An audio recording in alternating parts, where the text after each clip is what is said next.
स्वागत है आप सभी का जेबीवी क्लासेस के ऑनलाइन प्लेटफॉर्म पर।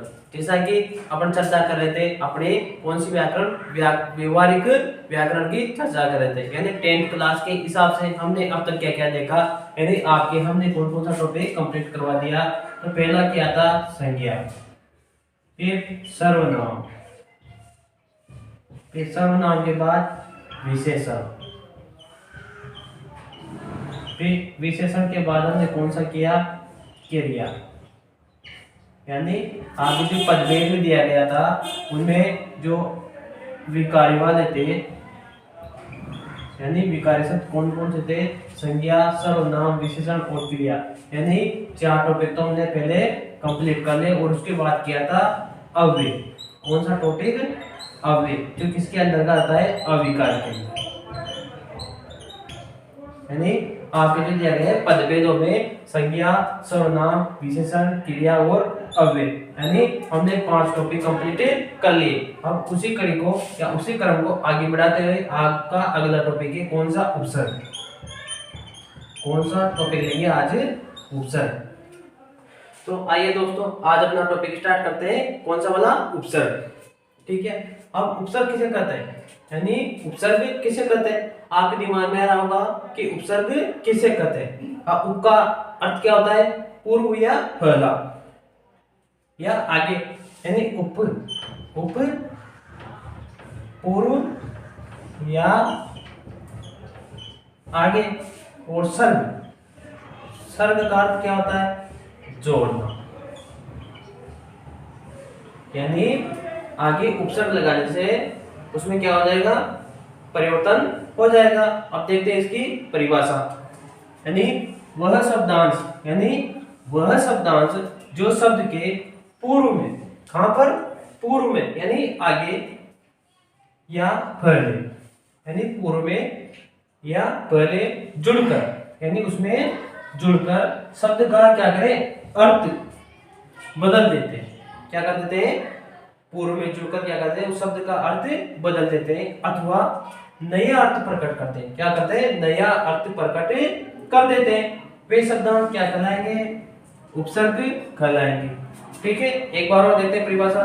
वह शब्दांश जो शब्द के पूर्व में या पहले जुड़कर शब्द का अर्थ क्या करते हैं, अर्थ बदल देते हैं अथवा नया अर्थ क्या करते हैं, प्रकट कर देते हैं। वे शब्दांश क्या कहलाते हैं, उपसर्ग कहलाते हैं। तो हो गई यहाँ तक अपनी बात, यानी परिभाषा हो गई। अब देखते हैं आगे, जैसे एक लिया हमने उप प्लस हार, यानी हार तो क्या है यहाँ, शब्द, और उप क्या है, उपसर्ग। दोनों को मिला है कौन सा बना, उपहार, यानी उपहार क्या होते हैं, उपहार से क्या बोलते हैं, भेंट भी बोलते हैं। उपहार को क्या बोलते हैं, भेंट भी बोलते हैं। यानी हार जो शब्द था उसमें क्या लगाया, उप शब्दांश लगाया, यानी उपसर्ग जोड़ने पर क्या बना, उपहार। उपहार क्या है, एक चीज, यानी भेंट भी है। ठीक है, यानी नया शब्द क्या बन गया, उपहार। जैसे उपयोग, यानी उप तो क्या हो गया, उपसर्ग, और योग एक शब्द हो गया, यानी योग, साधना वाला योग, दोनों से मिलकर क्या बनेगा, उपयोग, यानी प्रयोग करना, नया शब्द बन गया उपयोग। ठीक है, अब आगे देखते हैं उपसर्ग के भेद, यानी इसके कितने प्रकार हैं।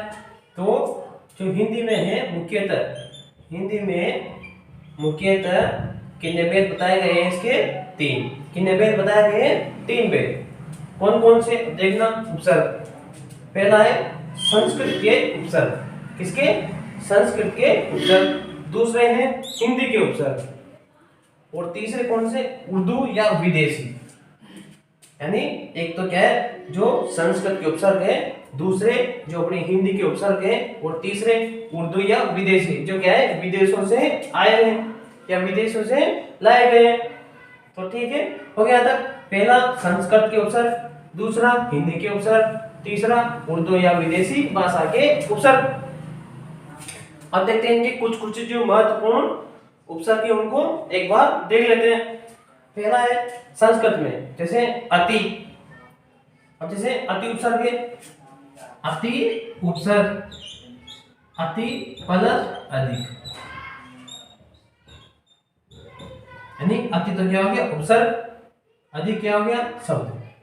तो दोनों से मिलकर अब क्या बनेगा अत्यधिक।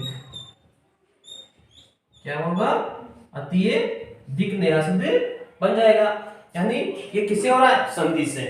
यानी अपना जो संधि का टॉपिक बच रहा है वो क्या करेंगे इन टॉपिकों के बाद में पढ़ेंगे संधि का। यानी संधि होने के बाद में क्या हो जाता है अत्यधिक, अति प्लस अधिक अत्यधिक। ठीक है आगे अधिक, फिर अनु, फिर अप, अपि, अभि, फिर औ, आ, उप, दुर, दुस, निर, निस, फिर प्र, प्रा, प्री, प्रति, सम, सु, भी। ये सभी शब्द क्या है संस्कृत के उपसर्ग है।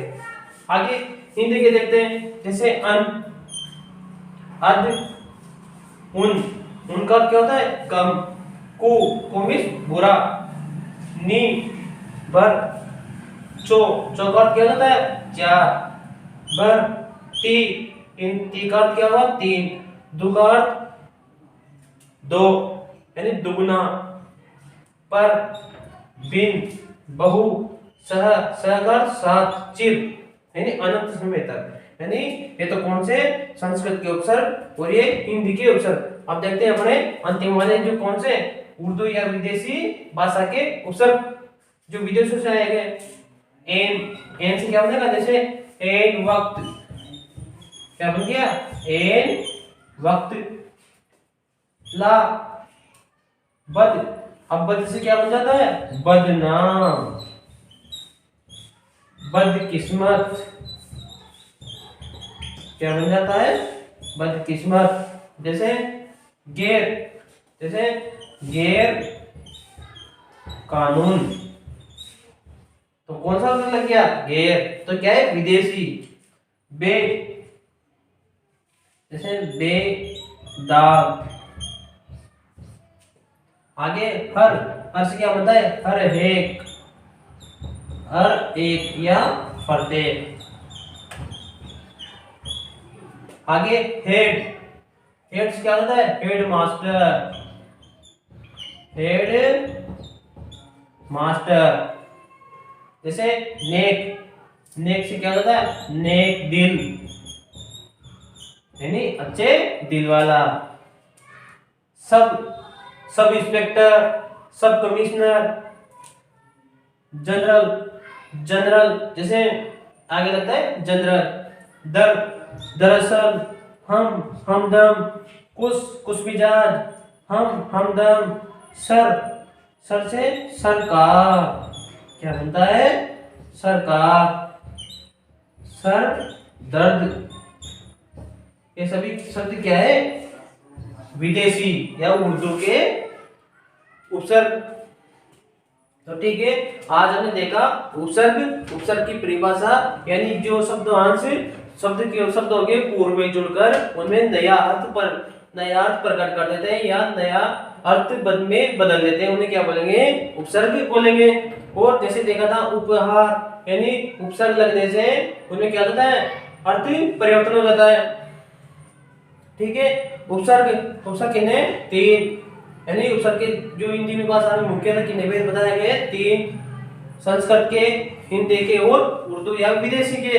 और हमने देखा था अपने इनको कुछ मुख्य मुख्य जो उपसर्ग थे वो देखे थे संस्कृत के, हिंदी के और उर्दू के। तो इसी कड़ी को आगे बढ़ाते हुए हम अब देखेंगे इसके आगे के यानी इनको जो उपसर्ग दिए गए तीनों प्रकार को आगे देखेंगे अगली क्लास में विस्तार से। धन्यवाद।